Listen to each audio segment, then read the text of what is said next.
Hi, and welcome to the latest episode of The Dog Show. I'm your host, Emily Hoefs, and this is my pack. This is Bean. She's my 4-year-old little rascal. And this is Olive. She's 6. Come here, Bean. Come here.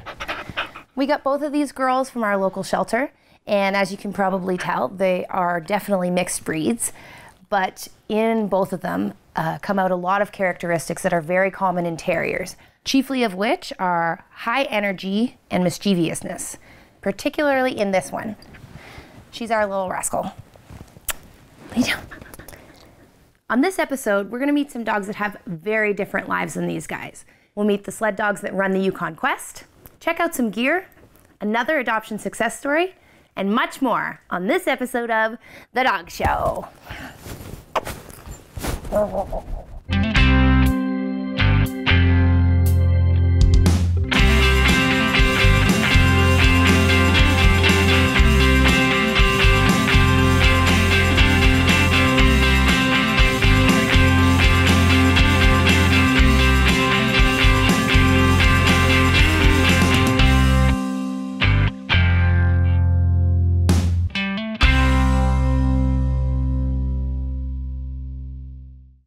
So Olive looks like a medium-sized dog, but under all of this fluff, she's only about 29 pounds. And so she is quite the little athlete. She can run pretty quickly and she loves her outdoor adventures. However, when it comes to the most elite athletes in the dog world, you won't find anything better than the Yukon Quest sled dog race. It's a 1,000-mile race that runs every year between Whitehorse and Fairbanks, Alaska. And it's the ultimate in endurance testing for mushers and sled dogs alike. We caught up with former Yukon Quest champion Aliy Zirkle as she prepares for this year's Yukon Quest 300-mile race. We're here with Aliy Zirkle, former champion of the Yukon Quest 1,000-mile race, and she is prepping right now to run it once again. This is one of her dogs, Mismo. He's going to join us. Aliy, tell us a little bit about yourself as a musher. Myself as a musher? I thought we were going to talk about dogs. Oh, we will. Myself as a musher, I got into dog mushing because I like dogs. I live in Two Rivers, and the Yukon Quest actually finishes right next to Two Rivers. And so I saw all these dog teams going by in 1995, and I thought, where the heck are they coming from? And I found out about the Yukon Quest, and then it goes right through my neighborhood, and I thought that sounded really fun. So my dogs and I tried it in 1998, and we had a great time. How many dogs do you have currently? We have quite a few. We have 36 dogs between the age of 2 and 9. And then we had an enormous litter last year. We had a litter of 11 puppies, Olivia and Nacho puppies. So that augmented our yard a lot. And then of course we have retired dogs. We have 5 dogs who are on the couch. We only have 1 couch, so that seems to be a problem once in a while. Yeah. What makes a great sled dog? A great sled dog is a dog who has a tremendous confidence in themselves, but they also have this desire to be part of the team. And what makes a great lead dog? They probably have more confidence in themselves, yet they can take commands. Because in my view, a sled dog, like a great lead dog, they're in charge of the front of the team, and the musher's kind of in charge of the back of the team. So in between the two of them, I think there's communication going on from your lead dog back and from your musher forward, and that's why you actually can make it down the trail in the right direction. So a couple of quick stats so we can teach our viewers about the trail a little bit. So how many pounds of kibble do you go through during the quest? Well, you know, I always talk about dog mushing and competitive Yukon Quest mushing just like if you were a competitive hiker or long distance walker. An endurance athlete. Yeah, you have 14 dogs out there on your team, so you're feeding them over a pound of dog food every time you take a big break. That's like having a pancake breakfast for you. Mm-hmm. But then as you make your way down the trail, say you're going to run 50 miles. Well, they get snacks every 2 hours. Just like if you were like hiking. A runner. Yeah, you'd have a Snickers or an energy bar or something like that. So these guys have pieces of salmon, pieces of beef, pieces of fat every 2 hours to keep not only their energy up, but also to keep them happy. Because when you have a Snickers, you're happy, right? Right. Well, when Mismo has a chunk of fat, he's really happy. Yeah, so life seems pretty good out on the trail. And how many booties do you go through? Well, the interesting thing about booties that a lot of people don't think about is the only part of a dog that sweats is their feet. And this race might start at like 40 below. So they are going to have booties on from the start, but as soon as you take them off and put them in a little pile, they freeze solid from the sweat. So you can't reuse them at that moment. So what you do is you put brand new, fresh booties on them when you go the next leg. So you could theoretically in a 1,000-mile race, say you do 50-mile legs, well, it's going to be 20 times that you stop and rebooty. You have 14 dogs, they all have 4 feet. You can do the math. That's a lot of booties. Well, I've been to a couple Quest starts before, and you often see there's a lot of hay around. There's hay coming out of the trucks. And what's the purpose of that for our viewers? Well, dogs are dogs, so you don't often want to give sled dogs dog beds. Even my little pet lab at home chews on a dog bed. And with straw, you can replace it. You can take it out. You know, you can throw it away. You can put new straw in their houses or in their dog boxes. And then when we're on the trail, it's actually easier for us to carry straw for them to sleep in when we take a break than it would be to carry dog beds. Before we go, what would you say is required to keep a happy kennel going year-round? What kind of care I think it's do they? exactly, I mean, people always say sled dogs are sled dogs. Sled dogs are dogs. They require exactly the same amount of care, nutrition, love that any other dog does. We actually have a dog barn at home. When it gets really cold, the dogs stay in the dog barn. We have 36 dogs that all sleep double. They have little doggy doors so they can go outside and do the business whenever they need to. And when it's 40 below outside, it's 0, 10 below inside without any heat. So that's really good. You don't want to keep these guys in really warm temperatures when they're acclimated to the outside. That's like me sitting here sweating in these clothes right now, and I'm going to go outside and freeze my tush off because now I'm sweaty, but it is what it is.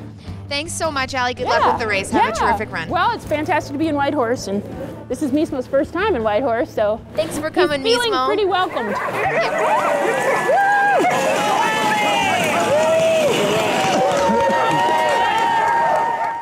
Even though we've had Bean for several years and thought we had the dog ownership down pat, it was just a few days ago when we came home to see an empty package of cold medication on the ground that she had ingested.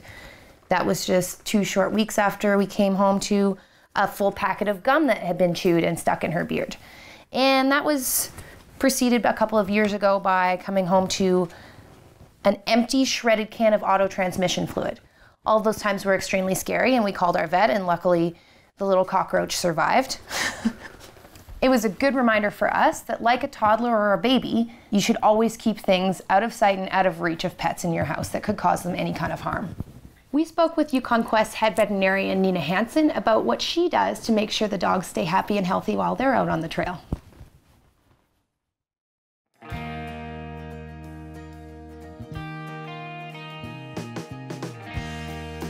We're here with Nina Hansen, head vet for Yukon Quest. Hello, Nina. Hello, how are you? I'm great, how are you? I'm doing well. So can you describe your role for us here at the Quest? Sure, I'm in charge of the veterinary team. There's 12 on that team this year. We've got 11 veterinarians from all over the world, from 4 different countries, and then a veterinary assistant. And right now we're in the middle of vet checks for the 300-mile race. How long have you been with the Quest? This is my 6th year with the Quest, my first as head vet. And what drew you to this event?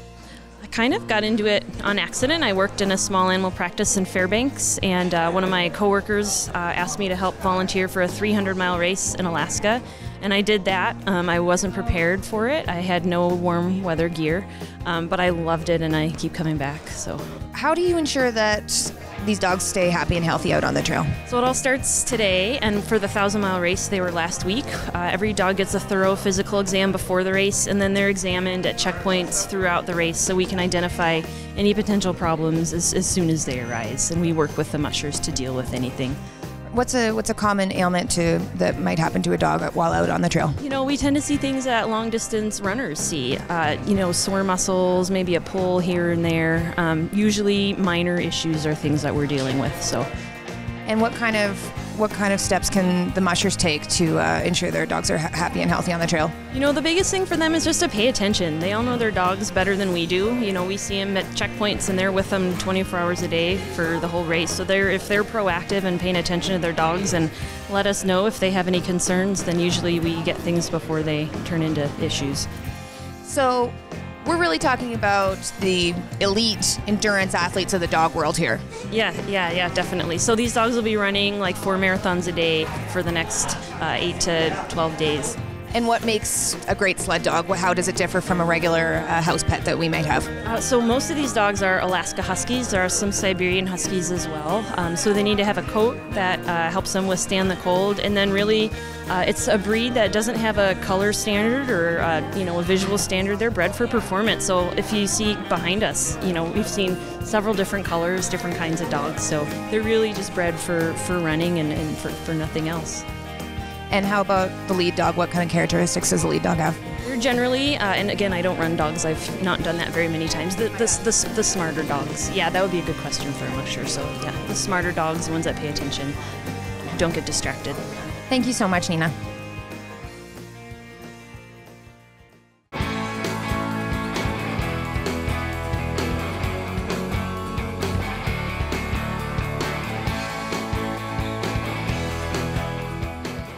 We're here at the feed store in Whitehorse with Megan Bradley, and we're going to talk a little bit about treats. So, Megan, I understand that there are 3 main types of treats. Can you tell us about them? There is training treats, which tend to be soft and easy to eat. Your chewables, everything to keep the dog busy. And then your basic cookie treats for when you want them to come inside from peeing or just to give a treat every once in a while. What makes a good training treat? You want it to be meaty, tantalizing, something that the dog wants to do something for.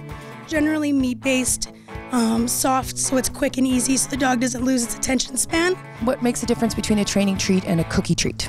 Training treats are soft and not necessarily they're meaty and malleable. They're easy to portable, more affordable in terms of how many you go through. The dogs eat them a lot faster, so you don't lose that attention span, especially with puppies. The cookie treat is exactly what it sounds like. It's a hard cookie-based thing. It'll take them a minute to eat. Generally good for their teeth. Anything hard is good for their teeth. So I've got a couple terriers, and here in the Yukon, sometimes it's too cold to leave them outdoors. So they're going to be spending some time indoors in the winter. And what's going to keep those little jaws busy while I'm away? There's a variety of options. You have the options of rawhides. These ones in particular are baked and pressed, so they don't swell when they get wet. I've had one in my yard for 4 years, and you wouldn't know it. Other option is the real bone. You have the option of doing it like this in a baked format. There's no worries about bacteria if you have children in the house. Other options is to give them raw bones. That also depends on how your dog's digestive system can handle it. The other options are things like this. It's a yak milk and rock salt. Ideal. It's supposed to be one of the hardest chews out there. That varies dog for dog. It's hypoallergenic, so if your dog has allergies, it's healthy and safe. What's a rawhide made of? This is made out of cowhide. So it has been tanned, taken off the cow, tanned, put in a salt base to remove the hair and dry it out, and then it's pressed, baked, and rolled. What we usually recommend is if it's never been given to your pet before, that you make sure you're there when you give it to them for the first time, because every dog is different. Some dogs can't digest rawhide properly, and it can lead to bowel problems and vet trips. You don't want the dog breaking off chunks of anything and swallowing that whole. You want it to be chewed and then swallowed, so that it can be digested properly. As long as your dog is chewing it and has no other digestive, medical-related issues, most treats are okay for your dog. So Megan, recently I have been hearing and have become very concerned about some health scares and even some deaths from dogs from eating contaminated treats that weren't good for them. What can I do and what can our viewer do to ensure that their dogs are eating the right treats and they're not going to get sick from what we're giving them? There's a big thing right now coming from China, mostly regarding jerky treats such as these ones here. They're just dried chicken breast. The biggest thing you can do is research your companies. For example, these ones here are in fact from China, but when they arrive in Canada, they are independently tested by our supplier. If they don't pass testing, they're incinerated. They don't get sold anymore. Also, though, we've noticed that these are no longer available. Most of things that are from China are becoming no longer available to us for that exact reason. Health problems, renal failure, connected to possible treats. There's been no direct connection as far as I'm aware, but that is what's happening is the dogs are going into renal failure. The only big common thing is the treats that are based in China. You just want to make sure that you know where your treats are being sourced out of. Being a product of the USA is a good thing, but it doesn't necessarily mean it's sourced directly in North America, because the US owns islands in the Caribbean, things of that nature. So you just want to research your sources, or if you're not sure, ask your provider where it's coming from and if you have any concerns. Great. Research, research, research. Thank you so much, Megan. I've learned a lot today. Welcome, thank you. We visited with the Shipman family to learn about their adoption of their new family friend, Ruger. Here we are at the Shipman family home, and we're about to meet Ruger and Shawn and Aliy. Shawn, how did Ruger come to be part of your family? Ruger was born in the pound, so he was just 2 months old when we first met him. He had 4 other siblings. They were all really rowdy and jumping up at the cage and trying to get our attention, you know, look at me, look at me. And Ruger sat behind them all and just sat, chill as all could be, and that was how we knew. So you had Ruger before your first baby came along, before Aliy came around, and how did he react when you brought her home? Initially, he was quite interested in her, and I mean, absolutely gentle as can be, very protective from the get-go, in that anybody that came into the house could not go near her without my consent. But he adapted amazingly, and actually it was a real benefit in the end, because initially he was quite skittish. He was not very forthcoming with affection from other people that he didn't know very well. But now he'll take affection from anywhere he can get it. And he is incredibly patient with her. She's been recently learning body parts, and a couple of weeks ago I was in the kitchen and she was playing in the other room, and I could hear her saying, "Ice, ice." And there she was, she had her finger in Ruger's eyeball, and he just stood there with his finger in his eyeball while she was going, "Ice, ice, ice." He totally took it. He didn't bark or howl. He didn't even move away. He just let her point out his body parts. Is Ruger your best friend? Ruger, good dog. Ruger's a good boy, huh? What makes Ruger special? He has a lot of tricks up his sleeve. He knows how to close the door behind him when we let him outside, and he lets himself back in the house and we'll close the door behind him. He does lots of any tricks for treats, really. And I mean, as far as the outdoors, things that we love to do with Ruger, like he's a natural puller, I think based with his breed or the husky that's in him. So, you know, he loves to be outside, as most dogs do, chasing squirrels and doing his thing. But as soon as you put a harness on him or a backpack for hiking, he becomes a natural working dog. And he's an incredible howler. He's got an incredible voice when it comes to howling.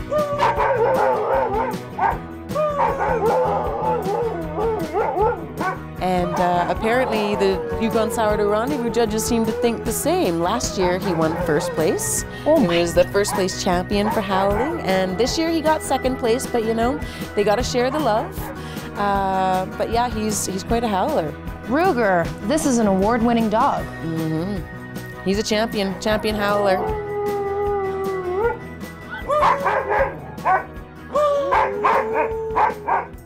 Thank you so much for tuning in to this episode of The Dog Show. If you have comments or feedback or an idea for the show, we would love to hear from you. On behalf of myself, your host, Emily Hoefs, and Bean and Olive, thanks for tuning in, and we look forward to seeing you next time on The Dog Show.